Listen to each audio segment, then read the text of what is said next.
leur libération immédiate et sans condition. Un dialogue politique que nous considérons illégitime, vu toute la détermination du président de la République à vouloir poursuivre son objectif anticonstitutionnel de réduire l'opposition à sa plus simple expression et de vouloir la mettre en mal avec l'opinion publique.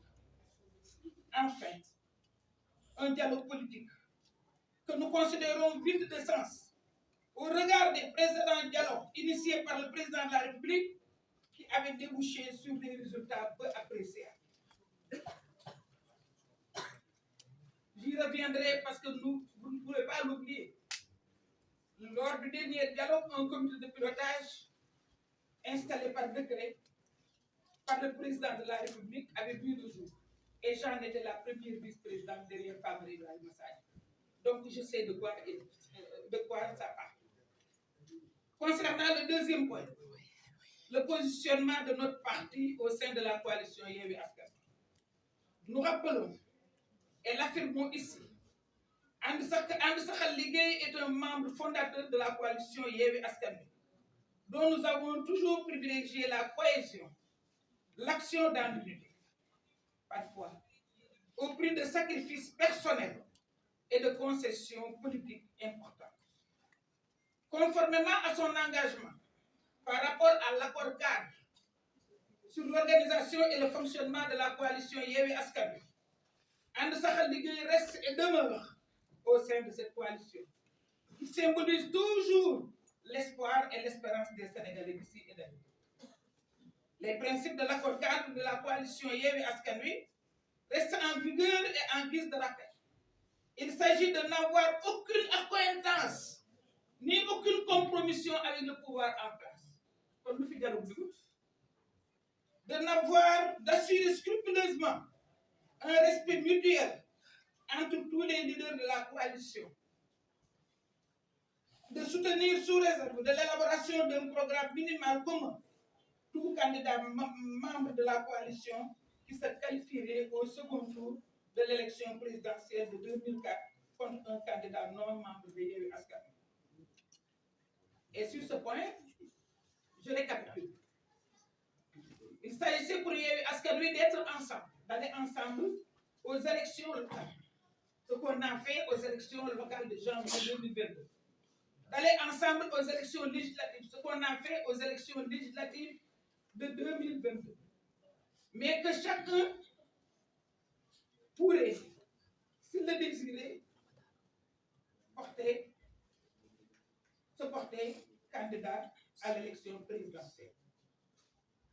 Évidemment, en obéissant à ces trois critères que je viens d'énumérer. Concernant le troisième point, l'organisation du congrès d'investiture de And Saxal Ligueye en vue de sa participation prochaine à l'élection présidentielle de février 2024, And Saxal Ligueye avait pris la décision d'organiser son congrès d'investiture le 21 mai 2023 au Grand Théâtre National de Dakar. Une lettre datée du 5 avril 2023 et visée par mes soins a été transmise dans ce sens au directeur général du Grand Théâtre. Contre message, bien sûr.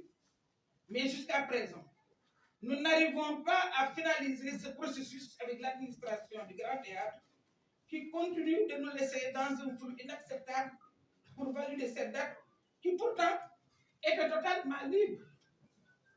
On l'avait même consigné dans le registre d'accueil de ceux qui veulent organiser au Grand Théâtre.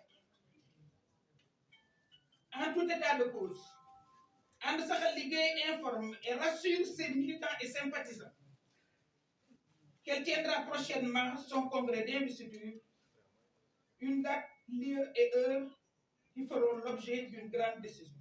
À une date, à une heure qui feront l'objet d'une grande diffusion. Ce congrès d'investiture est une exigence venant des militants. Après les retombées issues de notre tournée politique, tant au niveau national qu'au niveau de la diaspora.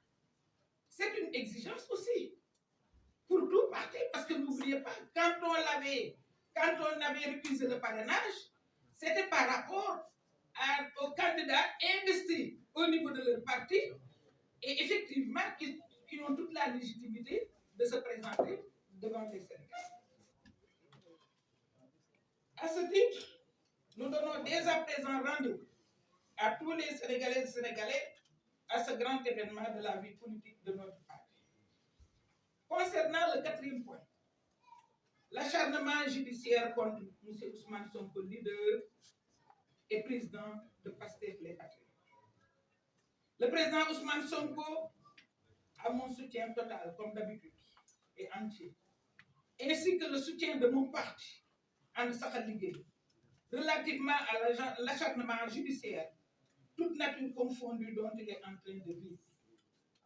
Ma volonté, ma détermination et mon engagement à le défendre, comme je l'ai toujours fait lors de ma position d'antan, en qualité de son avocat parlementaire, n'ont bougé d'un iota et ne sauraient bouger d'un iota. Nous demeurons convaincus que le processus judiciaire et électoral destiné à le rendre inéligible trahit les principes et les vertus de notre démocratie. Quand le M2D s'était mué en bouclier pour défendre Ousmane Sonko en février et mars 2021, le M2D n'a pas été initié pour défendre Ousmane Sonko. Mais justement, en défendant Ousmane Sonko, le M2D était destiné à défendre la démocratie comme on l'avait dit. Et c'est par rapport à cette défense de la démocratie que nous interpellons tous les démocrates de ce pays, épris de justice, d'équité, pour effectivement se lever comme un seul. Nous en avons besoin. C'est ce que les Sénégalais avaient fait en février et mars 2021. J'y reviendrai. Par conséquent, face au non-respect de ses droits les plus élémentaires, And Saxal Liguèye assure à M. Ousmane Sonko, président de Pastef les Patriotes, un soutien indéfectible au regard de la loyauté qui nous lie et qui demeure toujours intacte. Nous sommes d'autant plus à l'aise et nous sommes plus que jamais debout. Parce que ce n'était pas évident en 2021, quand on s'était levé spontanément pour défendre Ousmane Sonko. C'était plus difficile à l'époque que maintenant. Maintenant, les Sénégalais sont conscients du fait que Ousmane Sonko est l'objet d'une cabale politique. Maintenant, tous ceux qui se mettaient à charger Ousmane Sonko sont redevenus effectivement conscients que Ousmane Sonko est tout simplement victime de ce qu'on appelle un délit d'ambition. Concernant maintenant le cinquième point, le positionnement de notre parti au sein du mouvement des forces vives de F24, notre parti a volontairement et librement adhéré au mouvement des forces vives du Sénégal F24, une adhésion qui se justifie par la raison d'être de ce mouvement, qui est en adéquation avec l'idéologie de notre parti. Donc notre adhésion contribuera certainement à fortifier ce mouvement qui s'installe comme un rempart de la démocratie sénégalaise, voire comme une force du CIACIF au service de la paix. J'évoquais tout à l'heure le mouvement pour la défense de la démocratie M2D, qui s'est mué en bouclier autour de Ousmane Sonko en 2021. C'est ce qu'on espère des forces vives de F24. Je pense, je l'espère, et je rêve de cela, que F24 fera mieux que le M2D. And Saxal Liguèye saisit l'opportunité de ce point de presse pour lancer un vibrant appel à la mobilisation de la population sénégalaise pour qu'elle participe massivement au grand rassemblement qui sera organisé le vendredi 12 mai 2023 par le F24. Aussi, And Saxal Liguèye invite et encourage tous les adhérents de la plateforme F24 ainsi que le M2D qui est toujours là à se mobiliser pour un soutien assumé, mais vraiment assumé au président Ousmane Sonko. Mesdames, Messieurs les journalistes, à la couverture de son point de presse, et vous souhaite, ainsi qu'à ses chers invités militants et